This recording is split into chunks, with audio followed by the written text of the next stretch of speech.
the doomed queen who met death with dignity. Before the blade fell on the neck of France's most hated queen, her enemies subjected her to one last calculated performance of cruelty. They didn't just want to execute her, they wanted to erase her.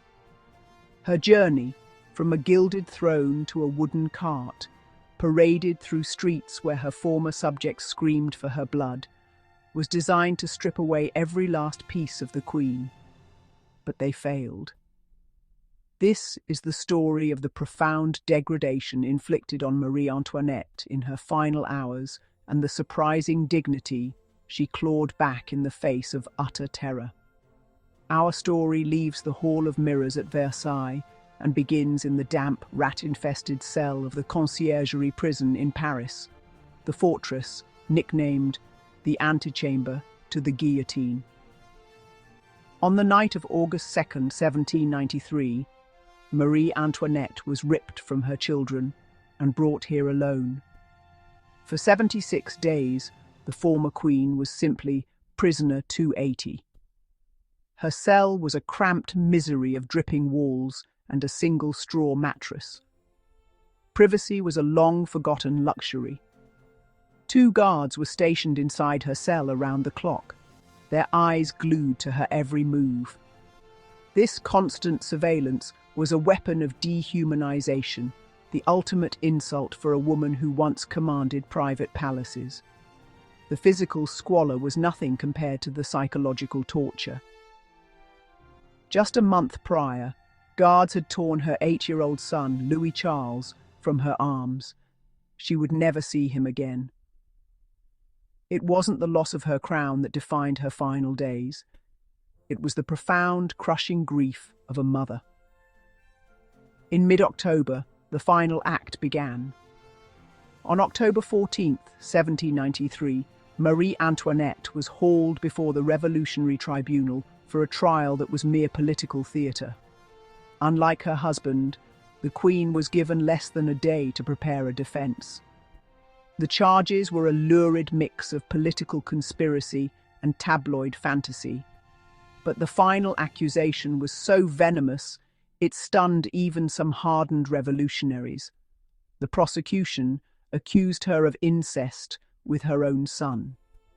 They had manipulated little Louis Charles, forcing him to sign a false statement against his mother. For a moment, the Queen was silent. Then, in a stroke of genius, she ignored the judges. She turned directly to the gallery, packed with the working-class women of Paris, the same women who had once howled for her death. And, in a clear, unwavering voice, she said, "I appeal to all mothers present in this room." It was a brilliant move. For one stunning moment, she wasn't the hated Austrian. She was a mother defending her honor. The women in the crowd, mothers themselves, started murmuring in her defense. It was a flicker of her old power, a reminder of the woman who once held a court in the palm of her hand. The verdict was never in doubt. In the early hours of October 16th, the all-male jury found her guilty of high treason, and the sentence was death. When asked if she had anything to say, she just shook her head. The dress. Guards forced her to take off the black mourning dress she had worn since her husband's execution. It was a symbol of her history. Instead, she was dressed in a threadbare white shift, the simple garment of a penitent. The hair. The executioner, Charles-Henri Sanson, and his assistants hacked the Queen's once jeweled, now prematurely white hair from her head with rough scissors.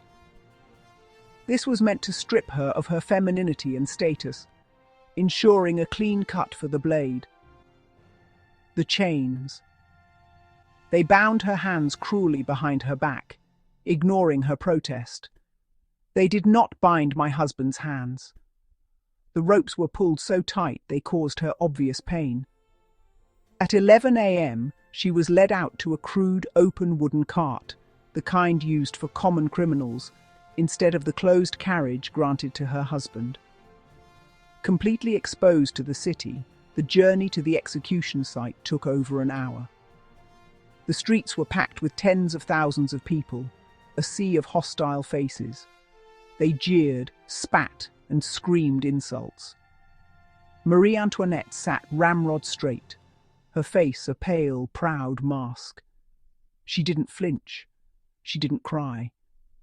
She stared straight ahead, a solitary figure of composure in a hurricane of hate.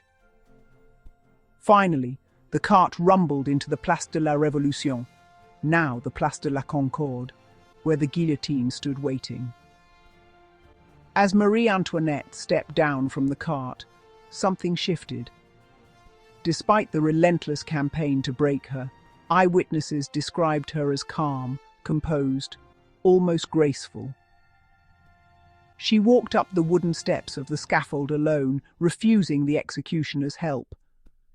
As she reached the top, in a final bizarre twist of fate, she accidentally stepped on the foot of her executioner, Charles Sanson. This was the man who had just cut her hair, bound her hands, and was seconds away from ending her life. Without a hint of fear or anger, she leaned toward him and spoke her last words, a quiet, simple apology. "Pardon me, sir. I did not mean to do it." It was an extraordinary moment of grace. That small act of courtesy, of basic human decency in the face of monstrous cruelty, was her ultimate unexpected act of defiance.